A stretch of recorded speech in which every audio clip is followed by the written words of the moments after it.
Hello boys and girls, how are you? This is JC and I'm here with another Yoyorecreation review. This is the Yoyorecreation Skyfish. Skyfish. And you can see this is a signature model. You can see the logo here. Where's the, there it is. It's very light, it's very subtle. But I like this look actually on the rim. It's by Yoyoichi Nakamura, who is just an amazing player. It's probably, yeah, I think one of my favorites, just because his tricks are so extreme. The way you have to watch him to appreciate what he's doing. And sometimes you don't realize it, but you try some of the stuff he's doing, and you're like, oh wow, this is so difficult. But just watching you don't fully appreciate. Anyways, so signature model by Yoyoichi Nakamura. This is called the Skyfish. And well, first of all, I want to have a little complaint about Yoyorecreation's aesthetics, because their yo-yos are just a bit too simple for my taste. Not that simple is bad, but it's like you can tell they don't put a lot of effort into the looks of their yo-yos. It's like they put this basic, basic colors. Even the colors are nothing too special. They're just the basic colors and just a simple logo. And again, some people would prefer this clean look, so it's a bit subjective, but it would be nice if they offer fancier options other than the extremely limited ones back then. And nowadays it's just they always do simple monocolored looks, I believe, on most of their releases. So anyway, so back to Yoyoichi. I actually have his other signature model here, the Edolus. This is by C3. I think he switched teams. But if you take a look at the two models, they're really similar. They're almost identical. Let's look at the diameter. Yeah, in terms of shape, they're near identical, except the Skyfish has a little step down here, right here. So it's got a mini H shape. That is reminiscent a little bit of the Valkyrie by Yoyorecreation. So I'm guessing he liked the Valkyrie, and this is something kind of similar. And if you look at the inside here, you see, oh, there's a bit of a sharp, almost like a thumb grind area here, which is rare in yo-yos nowadays. So you can see there's a lot of material in aluminum and steel kind of stacked on this thin rim. Even though it's kind of thin, it's got a lot of content here.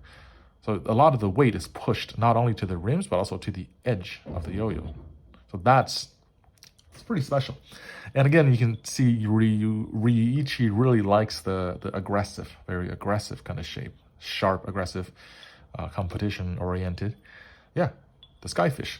Now, on the string, the Skyfish... Well, first of all, the Skyfish is a 63-gram yo-yo, which is pretty light, especially by today's standards. But on the string, it does not feel like that. Like, you can feel the weight being pushed to the side. You can feel it making a difference. Like, this is the kind of feel that a lot of people don't like.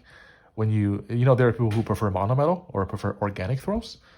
Like, they wouldn't like this, because this feels like you're playing with two steel rims almost. It's almost like this old school yo-yo jam feel on the string. Now, like what's it called?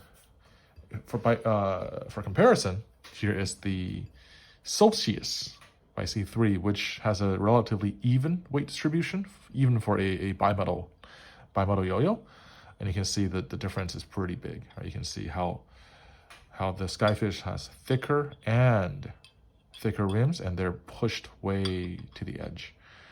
Right, so you can kind of imagine these two yo-yos feel very different on the string, even though they are both competition throws.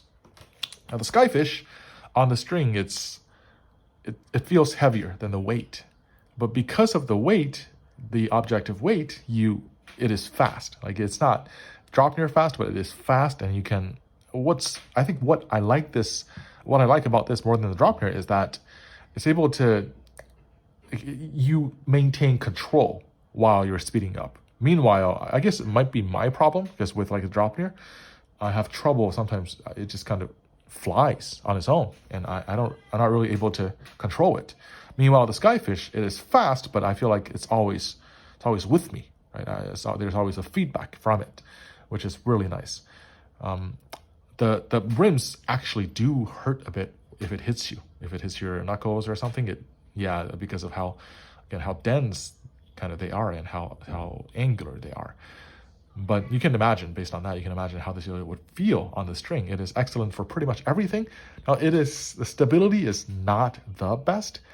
I find that with yo-yos that are lighter but with heavily concentrated rims, generally they're very stable in the first bits of a combo. Like in the beginning, they're very stable. You can throw pretty much anything at it, and it will not falter. But when it comes to longevity, like if you want to go on with a combo for a while, it's kind of lacking when compared to some of the other models. So the Skyfish, I think it's a very, very clearly targeted yo-yo at explosive players like Yoyorecreation. And the way they designed it is, it seems very specific to his style. Big, he's fast. He's not like Godspeed fast, but he's fast, and he goes above and beyond when it comes to those hops and body tricks, and it's really impressive to see. But he also does these speedy front style combos. He also a little bit of tech. So this yo-yo is a bit of an all-rounder, but it is not excellent at maintaining the spin while at low spin speeds, or maintaining. So this is the Skyfish, and the price, once again, that's the difficult part with Yoyorecreation. The price of this yo-yo is, I think, $210. $210, which is, I know I complain about price, but basically anything above $100 I complain about. But this is like next level ridiculous. Like, you have to be a pretty big fan of Yoyorecreation to pay that much for a yo-yo. The build quality is nice, but it doesn't look like anything too special. And you have to be a big fan of Ryuichi Nakamura. And this is something, again, not for everyone. It's pretty clearly defined who this yo-yo is for, I think. And so I think, if you probably know, like, if you're spending this much on a yo-yo, you probably don't need me to tell you much about it. And and if possible, try it before you spend that money. Although, I guess Yoyorecreation is slightly better at holding value than a lot of other yo-yos. So, it's arguable that whether it's really more expensive than other brands. But, personally, I wouldn't spend $200 unless this is something special, really special. Okay, that's all for the Skyfish, and thank you for watching.